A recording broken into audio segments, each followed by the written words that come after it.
And now, live from the Christian Bible Baptist Church studio, your favorite noontime show, hosted by Pastor Gil Lorena. Alright, magandang tanghali po sa ating lahat. And ako po ay naniniwala na muli na naman po tayong handa para tumanggap ng pagpapala mula sa Panginoon. Kanina ay nasimulan na tayong biyayaan ng Panginoon sa pamamagitan ng pagbigay sa atin ng mga impormasyong pangkalusugan. And I believe that you are blessed sa nauna po natin programa. And this time, tayo po ay dadako na para sa ating pang-spiritual na kalusugan. And priority is for the young people. But again, hindi po masama na makinig ang mga magulang dahil maganda po ito para kayo po mismo makakapag-review sa mga anak po ninyo na kasama niyo po ngayon sa inyong mga tahanan. Ano po? And in behalf of our Pastor Hill, of course, he is the main host of our The Baptist Lunch. Ako po ay nagpapasalamat patuloy sa Panginoon at patuloy pong nabibigyan ng pribilehyo na magkapaglingkod sa Diyos and maging blessing po sa inyo. Alright? At ngayon po ay itutuloy po natin yung pag-aaral natin. Young people, meron po akong nais ibahagi sa inyo na sa habang kayo ay nanananghalian, nais ibahagi sa inyo sa tanghaling ito na I believe ay patuloy na makakapag-remind sa atin, lalo-lalo na sa inyo, young people, how you will live properly as a Christian while you are in this world. Alam niyo po kasi, ang Diablo ay patuloy na nag-iisip at patuloy na actually, baluarte niya to eh. Ika nga, sabi nga sa atin sa kolokyal na panalita, baluarte ito ng Diablo eh. Sorry. So, ibig sabihin, siyang nakakaalam ng mga gusto niyang gawin para tayo ay, lalo na mga young people, kahit na sa mga adults, para tayo tuloy na malayo sa Diyos. This is the world. May power pa siya dito. Malakas pa ang kapangyarihan niya sa atin dito malakas pa ang kapangyarihan niya dito over us. So, we really need the spiritual guidance of God.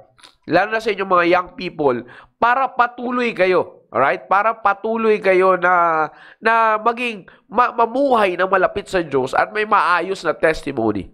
Alright? Pero bago tayo magtutuloy dyan, tayo muna ay mananalangin. Tayo po muna ay saglit na manalangin. Let's close our eyes. Let's bow our heads. Heavenly Father, thank you, O God, for this blessing that you have given to us, that you're going to give us as well. Thank you po sa pagpapala na binigay niyo po sa amin sa pamamagitan po ng impormasyong pangkalusugan. Now, as we go to our spiritual health, as we tackle your word, O God, for our spiritual health, we're asking you, Father God, to please, O God, be with us. Holy Spirit, flow through us. Give us the right attitude towards the word and flow through me as well. Make me a blessing to your people. And I'm asking you, Father God, as well, to please give us your wisdom. Oh God, give us your wisdom, knowledge, and understanding so that we will understand your message for us this afternoon. Maraming salamat, Panginoon, at patuloy po kayo nangunguna, Panginoon, sa aming kalagitnaan. Salamat at kayo po ang Diyos namin. Salamat at nilagay niyo po kami sa tamang simbahan. Salamat at binigay niyo po kami ng tamang salita. Lahat po ng papuri at pasalamat ay binabalik po namin sa inyo sa matamis na pangalan ni Jesus. Amen. Alright? So ngayon po ay tutuloy po natin yung ating pinag-aralan noong nakaraang linggo. You see? So it's because very important. I want to encourage every young people na bigyan natin ng pansin at pagtuunan natin ng pansin ang pamumuhay ninyo bilang isang Kristiyano na merong tamang kaisipan. Alright? Kasi alam nyo naman, maraming mga kabataang Kristiyano ngayon ang naiinggit sila sa mga nagpapakilalang Kristiyano na nagagawa pa rin nila yung mga bagay-bagay na nasa sistema ng kamunduhan. You see? Ibig ko sabihin, kasi syempre makakakita kayo. Bakit kayo sa simbahan natin, o maaaring mga bago-bago pa sa inyong Kristiyano, ba't kayo sa simbahan natin, Kristiyano naman tayo, pare-parehas naman tayong Kristiyano, pero bakit kaya sa church natin parang hindi katulad sa ibang mga Christian fellowship na may party-party pa rin sila, na pwede pa rin nila suotin yung damit na gusto nila, na pwede pa rin silang maki-drums, minsan maki-rock and roll ba? You see? Marami, may mga bagay sa mundo na nagagawa ng mga nagpapahayag na Kristiyanong kabataan na hindi na nagagawa ng isang Kristiyano na sabihin na natin na yung isang totoong Kristiyanong kabataan. Alright? It's because lagi nga po natin sinasabi yan, we call ourselves Christian based on the Word of God. Okay? Ginagamit natin interpretasyon ng salita ng Diyos. Alright? Hindi lahat ay nakakaintindi niyan. But because, pag sinabi natin Christian, you've got to be a follower of Christ. And as far as being a follower of Christ is concerned, ang mga tinawag na Kristiyano sa Biblia ay membro ng simbahan ng Panginoong Hesukristo na ang authority ay Baptist authority. Alright? Nililiwanag ko lang po yan. That is in the light of God's Word na dapat po natin tanggapin. At kung meron man nanonood sa amin dito na ibang iyong po pananampalataya, hindi ko po ito sinasabi para kayo po ay atakihin. Nais ko lamang pong ibigay sa inyo ang katotohanan na dapat po nating malaman. Alright? We do not just call ourselves young people as Christians for the sake of status symbol. Tandaan nyo, lagi ko sinasabi ito sa inyo, young people, if you call yourself or if you address yourself as a Christian, young people, tandaan nyo, you are simply telling the public or you're simply telling this world that you have the reputation of the Lord Jesus Christ. You see? Kaya nga tayo bilang isang Kristiyano, mapa-adult, mapa-young people, we really need the guidance of God's Word and the guidance of God in our life. Bakit? Kasi dala-dala natin ang reputasyon ng Panginoong Hesukristo.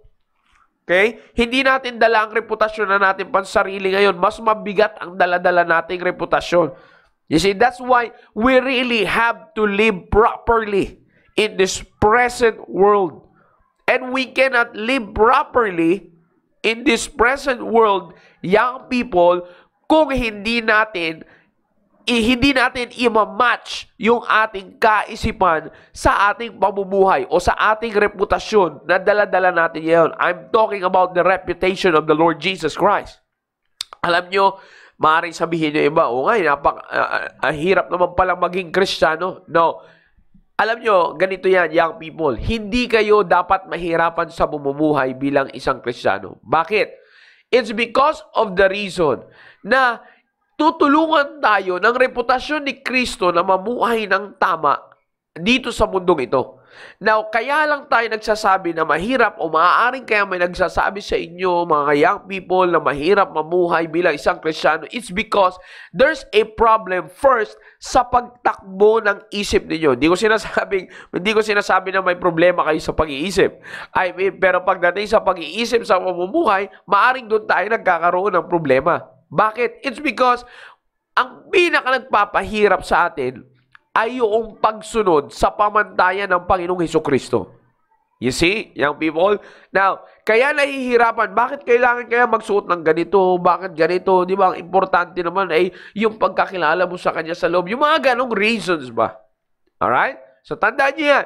The reason kung bakit nagkakaganyan, the main problem is hindi yung reputation ng Panginoong Hesukristo. The main problem is that yung unang-una, yung ating kaisipan. That's why you really have to straighten your mind, young people. If you are a Christian young people, kailangan i-fix mo na sa isipan mo na ang daladala mong reputasyon ngayon, kaya mo kailangan kumilos ng maayos, kailangan mamuhay ng maayos, because ang daladala mong reputasyon ngayon ay ang reputasyon ng Panginoon Hesukristo. Huwag mong pagreklamuhan yan. You see?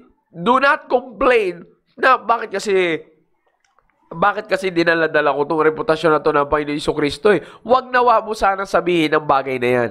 Dahil hindi lahat ng tao ay biniyayaan ng Diyos na dalhin ang kanyang reputasyon. You see, hindi lahat ng tao. Madali lang magsabi, madali lang magpakilala na ikaw ay Kristiyano, pero sabi ko nga sa inyo ng mga nakaraang araw, ang tanong, nakikilala ka kaya sa reputasyon ni Kristo?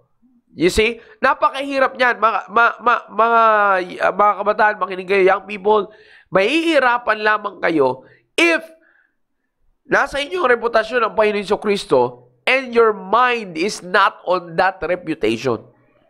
You see? Kaya nga, nung mga nakaraang araw, pinag-usapan natin yung salitang sober-minded. You see? In the book of Titus, chapter 2, babasahin ko lang po ulit ito, di ba? Pinakita ko po sa inyo dito sa talata na ito, sa mga talata dito sa Titus chapter 2, binasa ko sa inyo yung instruction, basahin ko lang yung verse 1. But speak thou the things which become sound doctrine. Alright? Ang kausap po dito ay si Titus. Okay? Now, tinuturuan po ito si Titus dahil as a pastor, tinuturuan po si Titus. Okay? Tinuturuan po siya papaano niya tuturuan ang mga tao sa simbahan, ang mga Kristiyano, okay, na miyembro ng simbahan.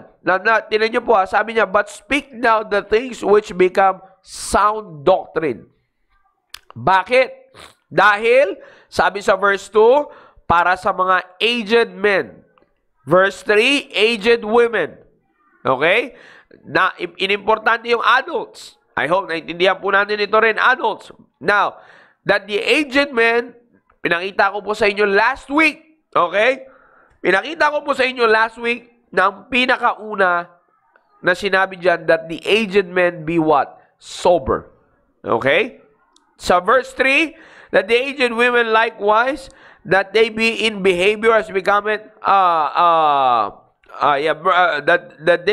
the aged women likewise that they be in behavior as becometh holiness, not false accusers, not given too much wine, teachers of good things. Verse 4, tingnan nyo po, that they may teach, sabi doon sa mga aged women, that they may teach young women to be sober.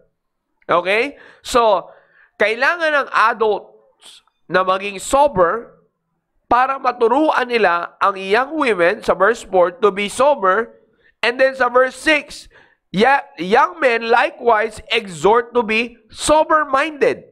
Yes, ito yung pinakita ko sa inyo last week. Nare-review ko lang kasi dudugtungan ko po ito eh.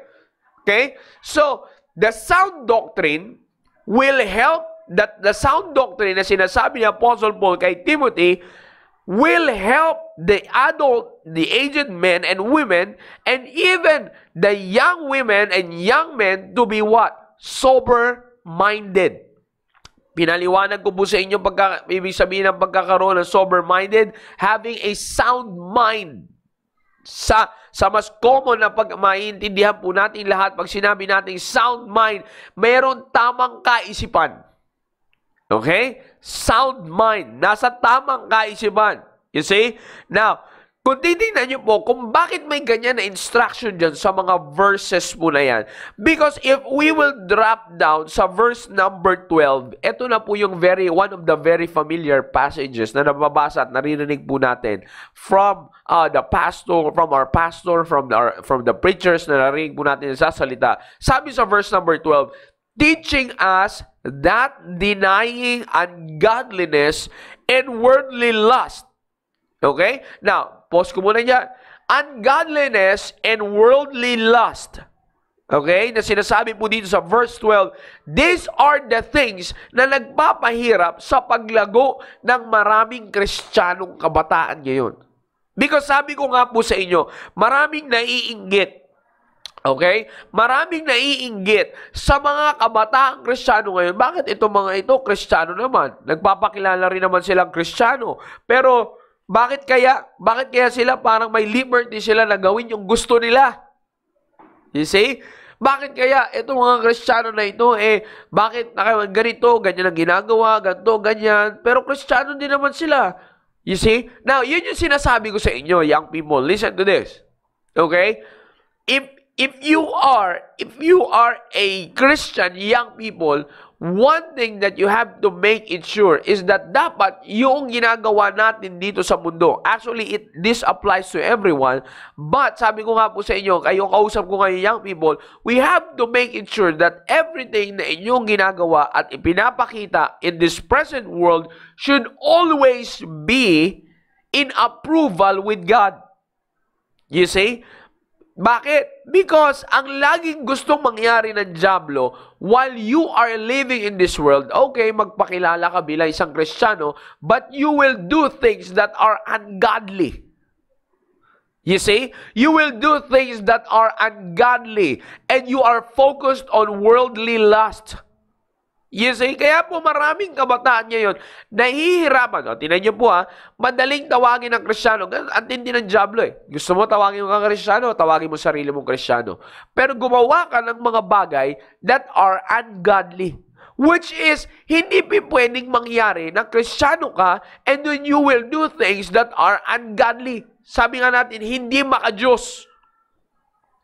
Hindi natin pwedeng pagsamahin yan. Hindi mo pwedeng pagsabayin yan, young people.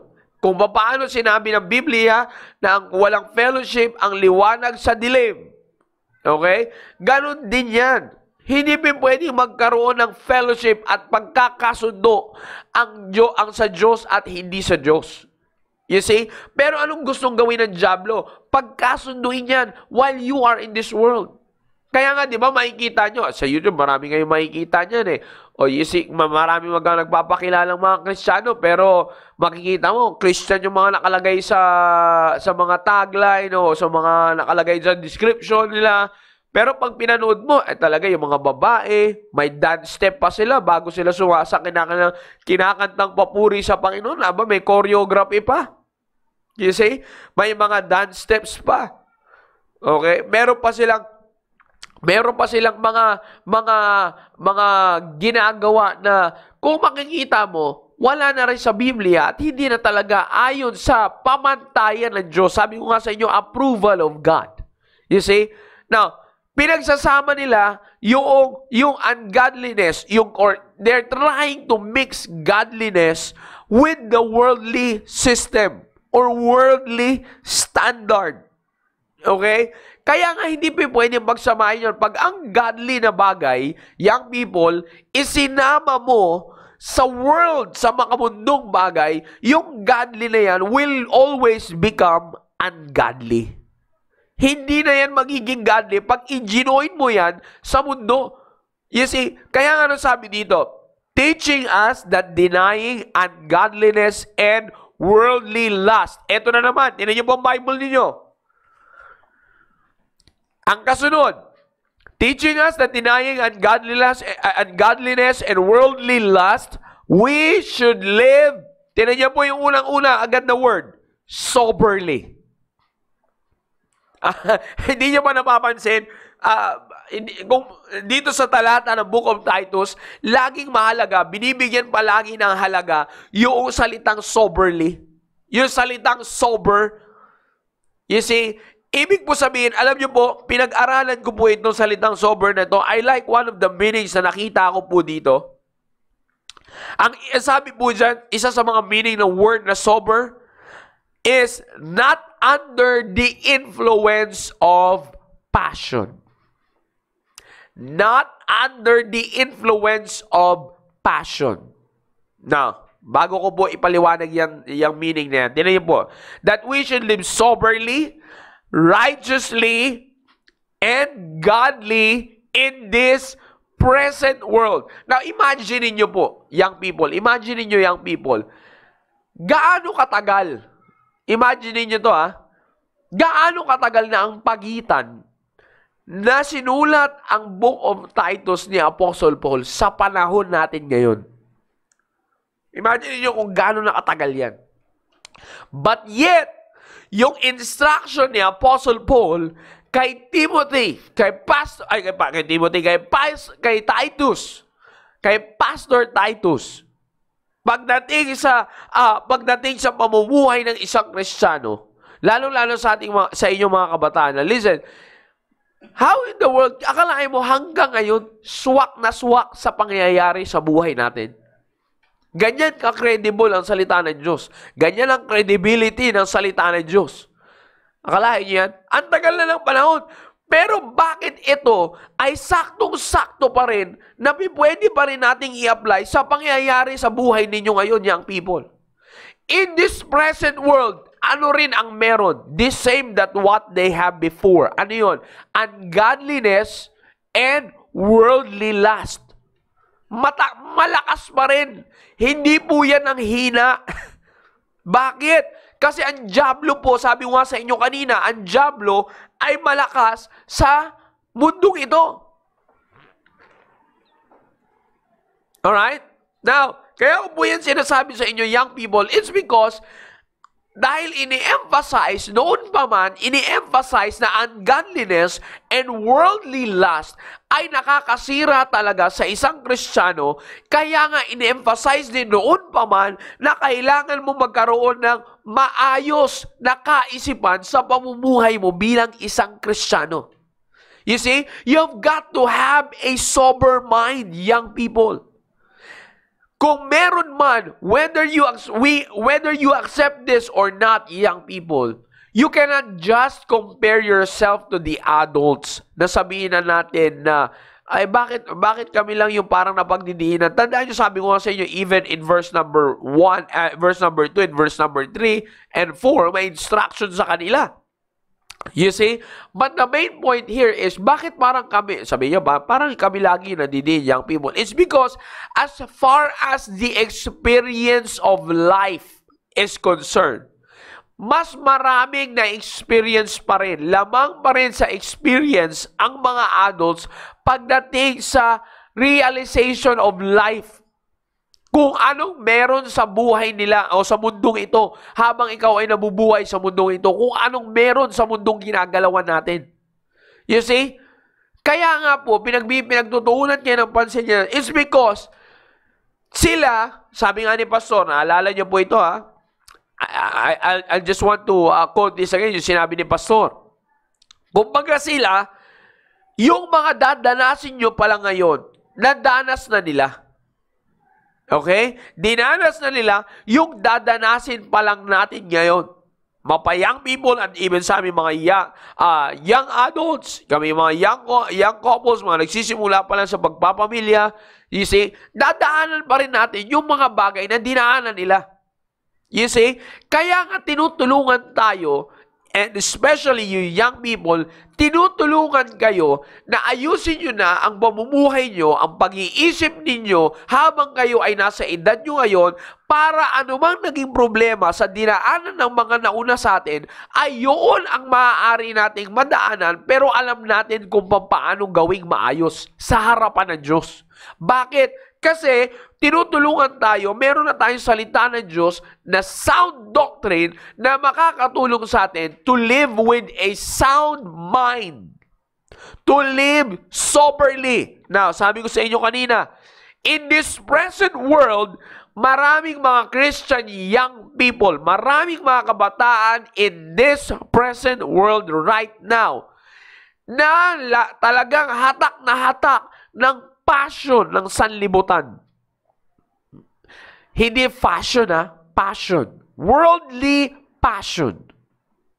Yung worldly passion, maraming mga young people ang naaapektuhan.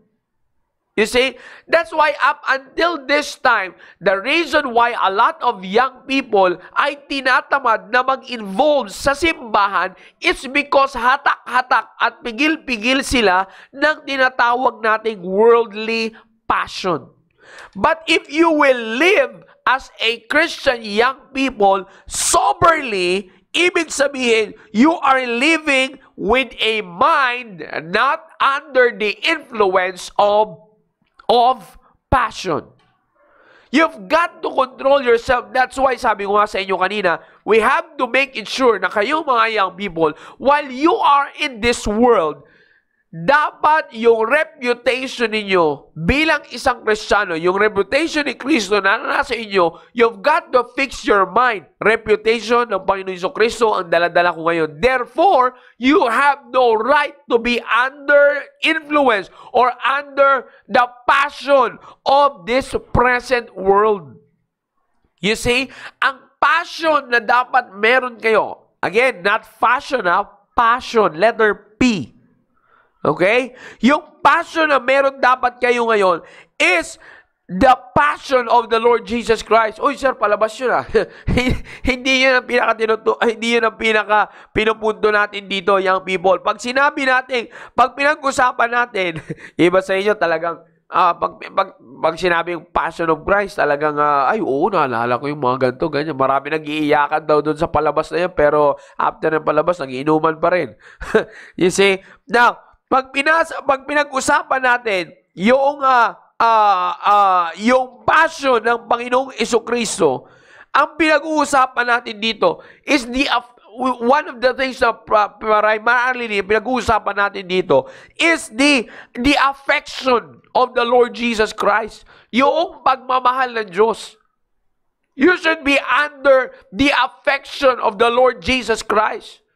You see, na alam niyo po kung paano naman natin may go-connect yan.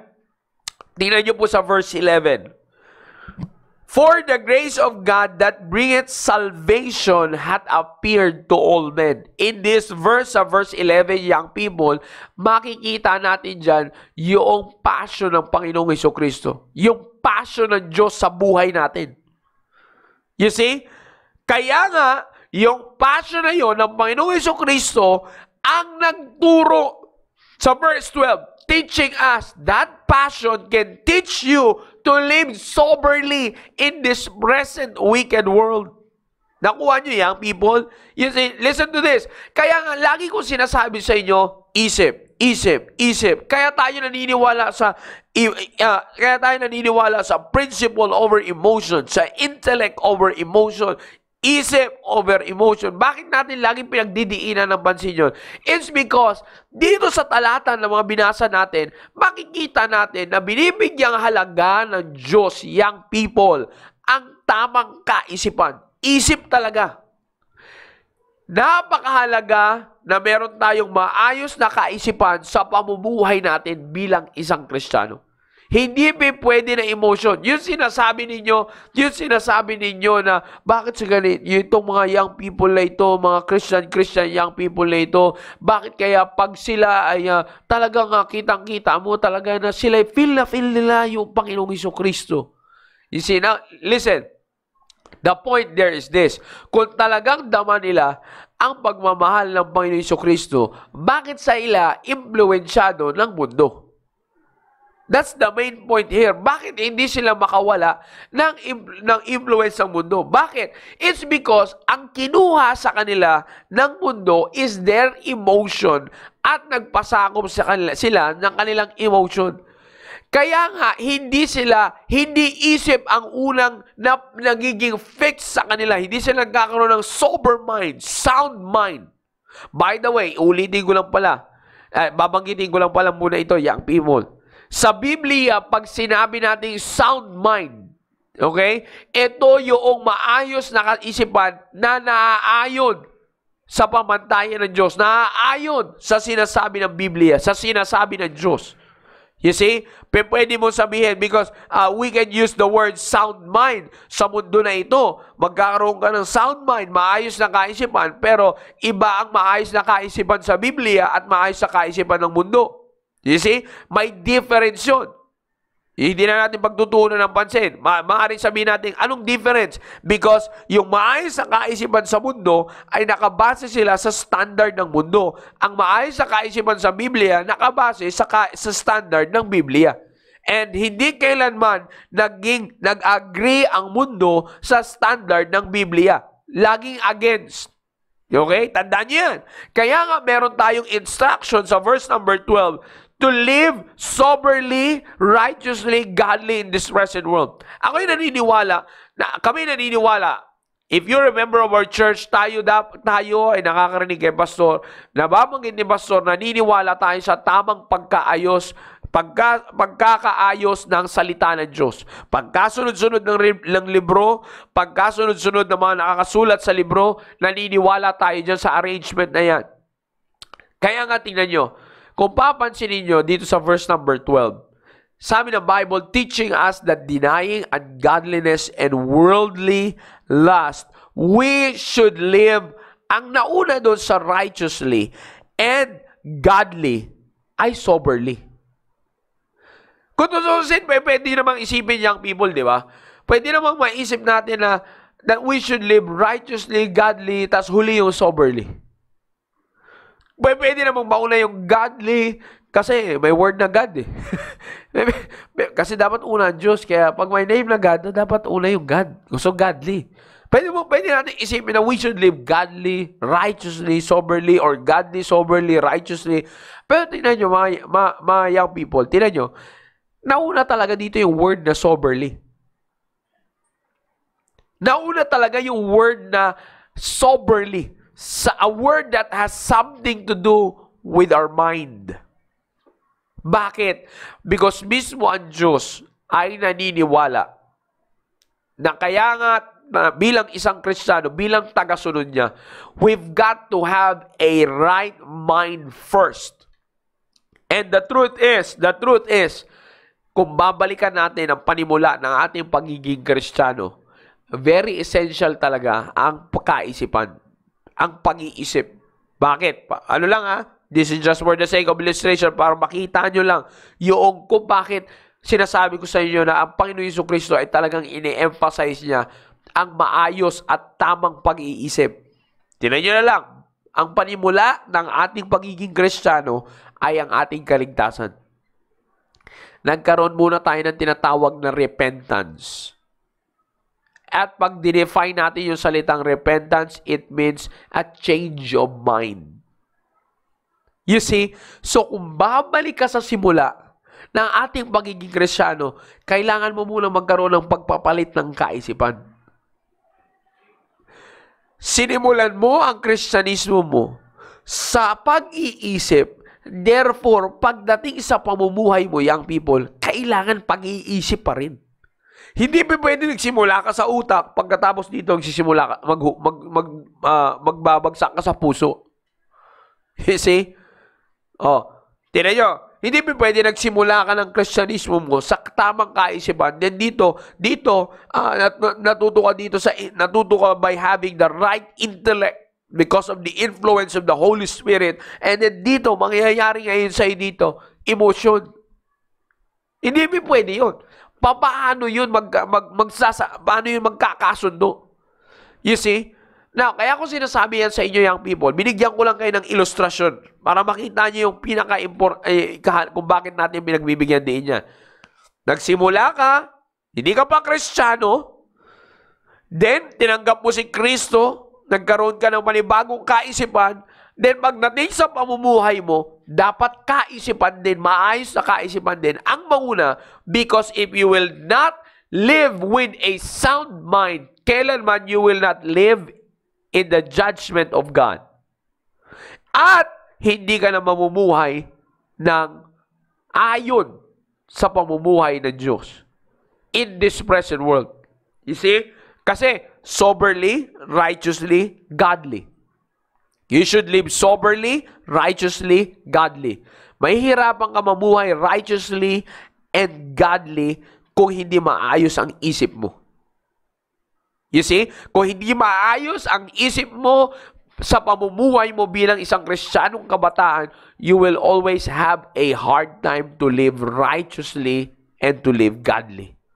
Kaya nga sinasabi ko sa inyo, young people, napaka-importante na magkaroon kayo ng maayos na kaisipan. It is very, very important. You really have to fix your mind. Kaya nga, every time na nakakapakinig kayo ng preaching, nakakapakinig kayo ng teaching, nakakapakinig kayo ng mga counsels from your spiritual advisors, from the spiritual teachers, or from your pastor, from the preachers, from your parents, you pay attention and don't waste time. Okay? You do not waste time while you are listening to them. It's because you have to focus your mind sa pinakikinggan ninyo. You have to focus your mind. Madali lang, palasak natin naririnig yung salitang nakaupo ka, nakikinig ka, pasok dito, labas sa kabila. You say, bakit may ganun? It's because, again, babagsak na naman tayo, hindi nakaset ang kaisipan. Hindi focus ang isip. Hindi focus ang kaisipan niya pagdating sa mga bagay-bagay na dapat niyang pag-aralan. You see? Parang katulad niya yun sa pag-aaral niyo eh. You see, kagabi, pinagkwentuhan namin dito na talagang grabe ang ginagawa na sistema ng edukasyon natin ngayon. Talagang, kaya pala nalaman namin, kaya pala napipressure ang talagang mga estudyante ngayon ay talagang parang ibinigay na lahat sa kanila at hayahay ang buhay ng ibang teacher. Hindi ko po nila lahat. Ano po? You see? Pero ganun ang nangyayari. You see, kaya ko po yung sinasabi, mga kapatid, it's because, tinan niyo po Kahit pagdating sa pag-aaral ninyo, kailangan maging fix ang isip nyo. You will not be determined to finish your study kung hindi maayos ang isip mo. Kung hindi focus ang isip mo doon. This same thing. Pagdating sa buhay mo bilang isang Kristiyano, you will not live righteously, you will not live godly, if you will not live soberly. If you are not going to live with a sound mind. Alam niyo, young people, listen to this. Andiyan ang dyablo. Lagi niyang dinidesire na kayo ay malayo sa Diyos. Maraming pagkakataon sa buhay ng isang Kristiyanong kabataan na gusto niyang kuhanin ang maraming kabataan. Tingnan niyo na lang. Halimbawa, let's be honest with God. Young people, always be honest with God. Kung gusto niyo tulungan kayo ng Diyos, be honest with God. Kung kayo ang tatanungin, young people, tingnan niyo kung kayo ang tatanungin, young people, sa pagkakataon nito, pag-isipan niyo maigi, etong punto na ito ngayon ang buhay ninyo. Etong punto na ito ngayon ang buhay ninyo, paano ka namumuhay? You see, anong klaseng pamumuhay meron ka? Lagi nyo naririnig sinasabi ito. Anong buhay meron ka? Lagi na lang yung sinasabi dyan sa simbahan na yan. Anong buhay yung meron dito? Parang lagi akong hinuhusgahan. Na sinasabi ko. Pagka may ganyan kayo na rason, young people, ibig sabihin, you're not yet living soberly. Because that is a manifestation of a living, of a life that is led by emotion. Okay? Kaya siya sa atin yung maigi ang sarili nyo. Pag-isipan nyo, rather than letting your emotion affect you, use your mind, use your head. Pag-isipan mo ngayon, bakit ba ako lagi nakakarinig ng ganito? Bakit ba ako pinagsasabihan ng ganito? Kung ito bang pinag-uusapan natin ngayon ay masama ang dating sa'yo, bago ka magalit sa akin, isipin mo muna, bakit ganyan ang pinarinig sa akin ng Diyos sa araw na ito? Because it's either may gustong ayusin sa'yo ang Diyos, or gusto tayong tulungan ng Diyos na patuloy na mamuhay ng tama habang tayo ay nandito sa mundong ito. You see? Now, tinan nyo, young people, marami tayo pwedeng stop, let me just say this. Stop comparing yourself to other young people who call themselves Christians and yet enjoying the pleasures of this world. Huwag nyo na i-compare yung sarili nyo sa kanila. Tandaan nyo, you are not designed by God to compare yourself to other young people. We are not designed by God, even sa adults, we are not designed by God to be like that. All you have to do is to focus on yourself. Pagtuunan mo ng pansin yung sarili mo ngayon. Tingnan mo yung pamumuhay mo ba, sabi ko sa inyo, siya sa atin yun sa oras na ito, yung pamumuhay mo ngayon, are you under the passion of this world? Or you are under the passion of Christ? You see? If you are under the passion of this world, then check yourself. Baka hindi ka namumuhay soberly. It's because most of the time, if you will be, most of the time and all of the time na hayaan mo ang sarili mo, it might be all of the time, ay pwede mangyari sa buhay mo na ikaw ay apektado or under control ka. Kontrolado. Yan na, kontrolado ka ng mundo. You see, most of the time, pwede kang maging kontrolado ng mundo pag hindi mo gagamitin ang pag-iisip mo. Tingnan niyo lang, young people. Sabi ko nga ito sa inyo, maraming programa ang simbahan natin, maraming programa ang ating simbahan para tuluyan kayong malapit sa Diyos. Pero iilan-ilan lang sa mga young people ngayon ang buhay na naglilingkod sa Diyos. I'm not trying to judge you, young people. I'm trying to help you here. I'm trying to help you. Alright? Inuulit ko, iilan-ilan na lang. Kaya nga yung aking main, yung darating na bago nating programa para sa inyo young people na hindi ganitong setup, I mean talk show siya but not like this. Ang kanyang setup ay ang title is Staying Alive. Bakit? Kasi mahirap na sa mga kabataan ngayon ang manatiling buhay ang kanilang Kristiyanong pamumuhay sa ganitong klaseng panahon. Sabi ko nga kanina sabi ko sa inyo, under what passion ka ngayon? Malalaman mo naman kung you're living soberly bilang isang Kristiyanong kabataan. Under what passion? Under whose passion are you, you are under right now? You see? Pero nyo, isipin nyo maigi yan.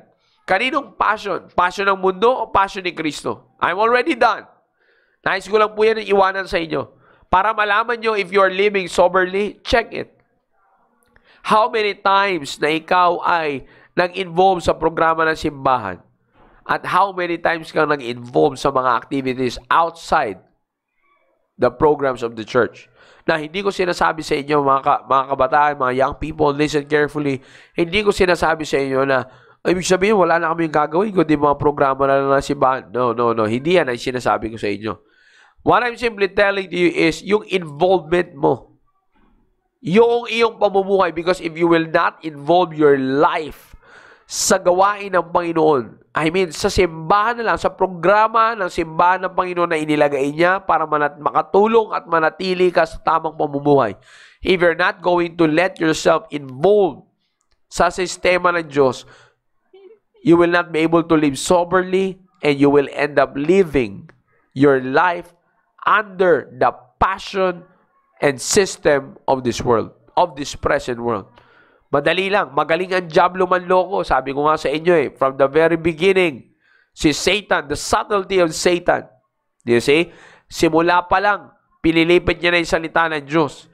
Si Adan at saka si Eva, kasama na ng Diyos sa Garden of Eden. Yung presensya ng Diyos, sila pa lang magkasama nun. Akalain yan, napilipit na ng diablo ang salita ng Diyos. Lalo pa ngayon, na mas marami pang pwedeng umimpluwensya sa inyo. That's why, again, young people, gusto ko lang kayong i-remind muli to live soberly. Because this has been the problem of every Christian young people. For how many years? Even sa mga nakaraan pa, even, sabi ko nga sa inyo, honestly speaking, even I myself had been sa problema na ito during my teenage years. You see? Again, sinasabi ko nga sa inyo, walang sinasanto ang diablo.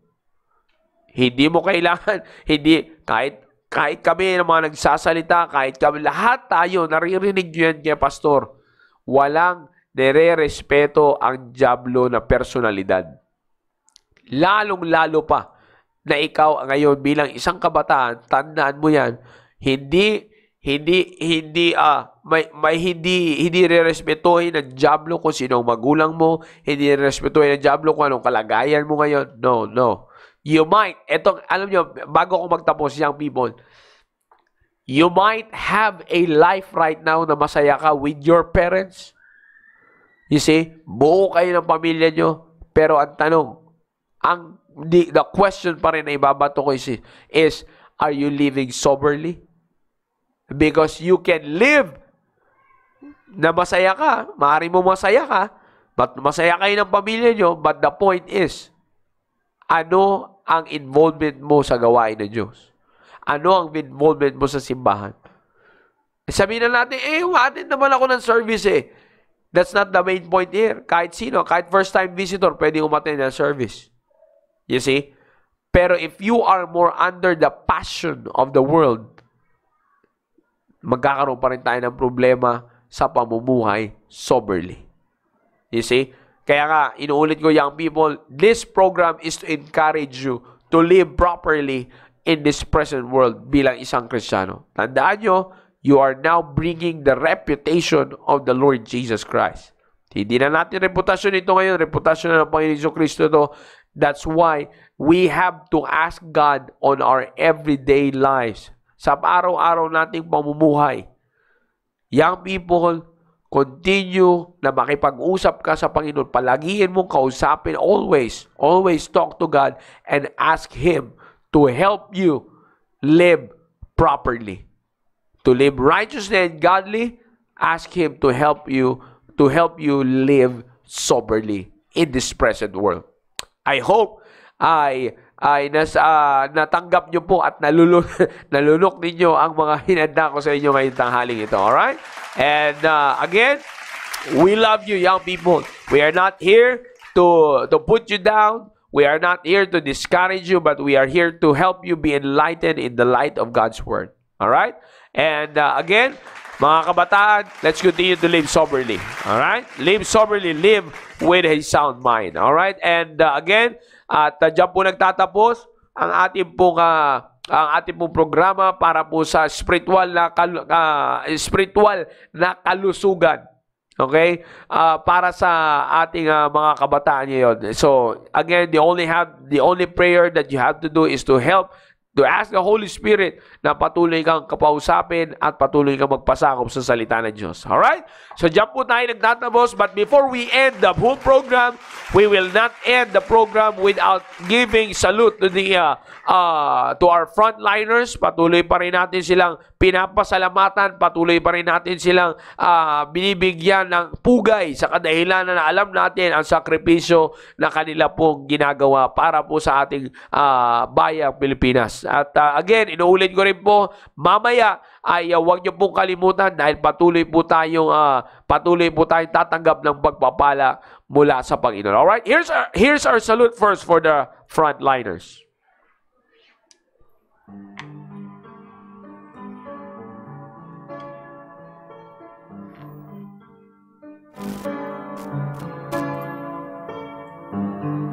See all the wounded,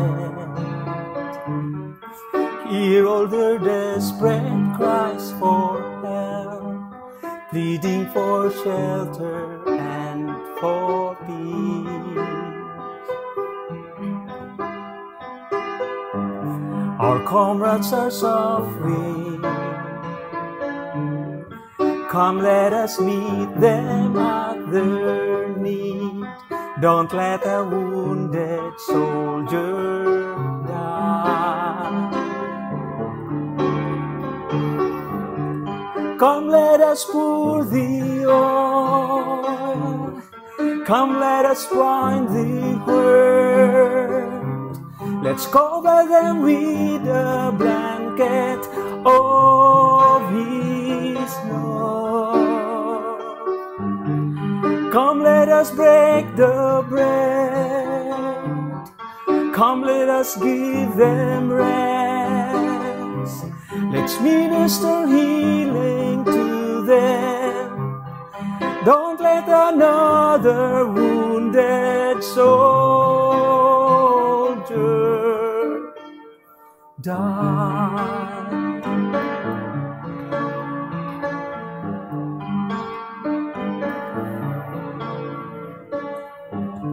Obeying their orders, they fought on the front lines for our King, capturing the enemy's stronghold. Weakened from battle, Satan crept in to steal their lives. Don't let a wounded soldier die. Come let us pull the oil, come let us bind the hurt. Let's cover them with a blanket of His love. Come let us break the bread, come let us give them rest. Let's minister healing to them. Don't let another wounded soldier die. Let's minister. Alright, wag po natin kalimutan ang pananambahan po natin mamayang hapon. Let's continue to be an encouragement to other people. Let's continue to invite them and to attend our service. God bless us all and have a blessed afternoon.